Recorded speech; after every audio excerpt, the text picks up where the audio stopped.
कोकाटेचं करायचं काय? धिक्कार असो, धिक्कार असो, कृषी मंत्र्याचा अधिकार असो. कृषीमंत्र्यांना राजीनामा दिलाच पाहिजे. कृषीमंत्र्यांना राजीनामा दिलाच पाहिजे. रवी मंत्र्याचं करायचं काय? राज्यातील वादग्रस्त कृषी मंत्री माणिकराव कोकाटे यांच्या प्रतिकात्मक पुतळ्याचे दहन मंगळवारी सांगलीत करण्यात आले.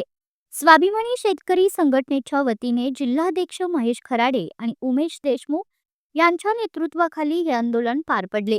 कोकाटे यांनी तात्काळ राजीनामा द्यावा अन्यथा तीव्र आंदोलन छेडले जाईल असा इशारा यावेळी देण्यात आला. मंत्रिपदावर असताना कोकाटे वारंवार वादग्रस्त विधाने करीत आहेत. यापूर्वी त्यांनी भिकारी 1 रुपया घेत नाही, आम्ही 1 रुपयात पीक विमा घेतो असे विधान करून शेतकऱ्यांची थट्टा केली होती. त्यानंतर पंचनाम्यावर भाष्य करताना ठेकळाचा पंचनामा करायचा का असेही ते म्हणाले होते. ताज्या घटनेत विधानसभा अधिवेशन सुरू असताना कोकाटे रमी खेळत असल्याचे स्पष्ट झाले.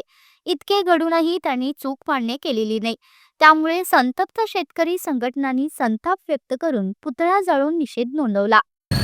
महायुतीचं सरकार राज्यावर आल्यापासून माणिकराव कोकाटे हे राज्याचे कृषी मंत्री आहेत आणि कृषी मंत्री म्हणून त्यांचे अनेक वक्तव्य वादग्रस्त आहेत. म्हणजे शेतकऱ्यांना 1 रुपयात पीक विमा योजना सुरू आहे, त्या योजनेचा दाखला घेऊन त्यांनी आता सध्या भिकारी सुद्धा 1 रुपया घेत नाही अशा पद्धतीचं वक्तव्य केलं. त्याचबरोबर अवकाळीनं मध्यंतरी प्रचंड नुकसान झालं, त्यावेळी शेतकऱ्यांचे पंचनामे करा अशा पद्धतीची मागणी असताना ढेकळाचे पंचनामे करायचं काय असंही वादग्रस्त वक्तव्य त्यांनी केलं. आणि आता तर विधानसभेचं अधिवेशन सुरू असताना, चक्क शेतकऱ्यांचे प्रश्न सुरू असताना, शेतकरी अडचणीत असताना हा राज्याचा कृषी मंत्री माणिकराव कोकाटे हा रमी खेळण्यामध्ये जर व्यस्त असेल तर या महाराष्ट्रातील शेतकऱ्यांची शोकांतिका आहे. म्हणजे राज्याला अशा पद्धतीचा रमी खेळणारा मंत्री, जुगार खेळणारा मंत्री जर महाराष्ट्राला कृषी मंत्री असेल तर हे महाराष्ट्राचं दुर्दैव आहे. आणि म्हणूनच या माणिकराव कोकाटेंच्या आज बुधगाव येथील शेतकऱ्याने